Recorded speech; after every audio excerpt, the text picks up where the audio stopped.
Hey, this is Corey Knight with Classroom Tech Made Simple, and I'm here to show you how to use the screen time setting in the iOS 12 update.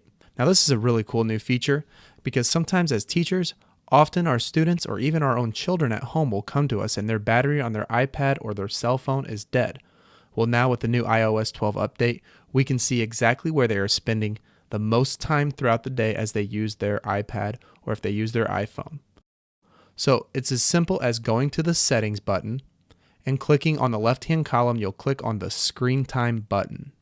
And when you click on the screen time button, you will automatically see how much time you have spent on your screen. So you can see right now I've spent 26 minutes. It says exactly what I'm using all of my time on. And you can see that I was on Safari for 5 minutes. If I click on that, it gives you exact information and more data about when I was using it, the time of day that I was using it.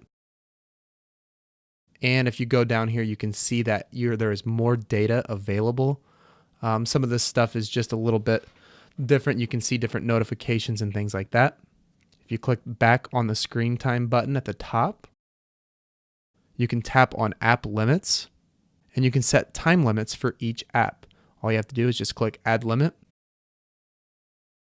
Click the category, whether it's social networking, games, entertainment, creativity, productivity, or whatever you want. And then you just change this dial right here to however many minutes per day that you want them to be able to use it. And then you can also customize it for days. Maybe you would allow them a little bit more time over the weekend. So go ahead and click the back button on screen time, and we're going to go back to that original screen.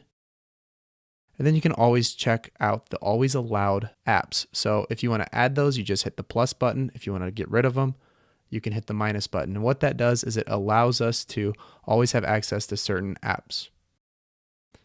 If you would like to block certain content or inappropriate content, you just click on that and turn the toggle switch on, and then it'll go through and it'll give you different apps and different types of content that you can block for your student or for your own kid.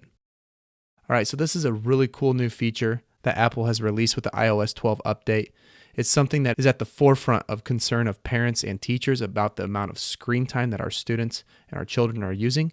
So now that we can see this, we can see exactly where our students are spending the most time on the screen, and then we can hopefully curb and intervene on the certain things that they're spending way too much time on.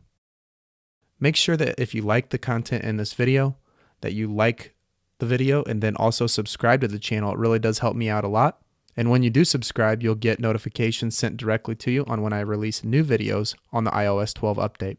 This is Corey Knight with Classroom Tech Made Simple. We'll see you next video.